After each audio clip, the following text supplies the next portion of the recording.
not very sympathetic to there were 100-mile-an-hour winds. Not because it's not true, but there's been enough modeling that we know that these kinds of outlier weather events are happening in greater and greater frequency. Remember that crazy apocalyptic video of that exact same part of Southern California in 2018 burning to the ground? Because that was 6 years ago. This is not like it was a distant memory from 100 years ago. We knew in 2018 that the Sepulveda pass.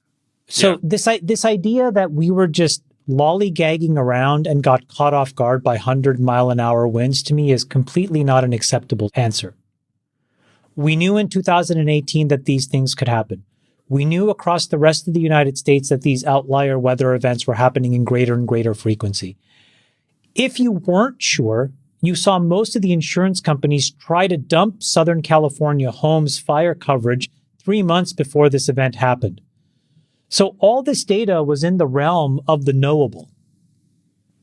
And then when you double click and you get into a little bit more of the details, there's a level of incompetence bordering on criminal negligence here that we need to get to the bottom of. So I'll just give you a couple of facts.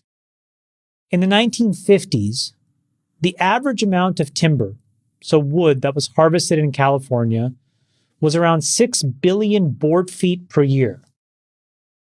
In the intervening 70 years, that shrank to about 1.5 billion board feet. And so you'd say, okay, well, that's a 75% reduction. We must be making a very explicit stance on conservation. It turns out that that's not entirely true, because what it left behind was nearly 163 million dead trees. Dead, like gone.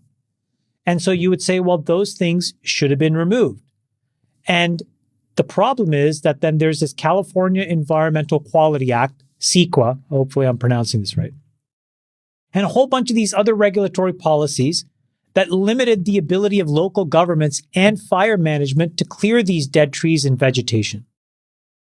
And I think that that's a really big deal. And when you double click on that, here's where you find the real head scratcher. Okay? Multiple bills, AB 2330, AB 1951, AB 2639, all rejected by the Democrat-controlled legislature, or worse, vetoed by Governor Newsom, that would have exempted these wildfire prevention projects from CEQA and other permitting issues. Then there were other bills to try to minimize the risk of fires by burying power lines underground. SB 1003, as an example, went nowhere, didn't even get to the governor's desk. So I'm just a little bit at a loss to explain these two bodies of data. One is everybody can see that these events are happening. Southern California lived through this exact type of moment just 6 years ago. All the bills that are meant to prevent this are blocked or vetoed.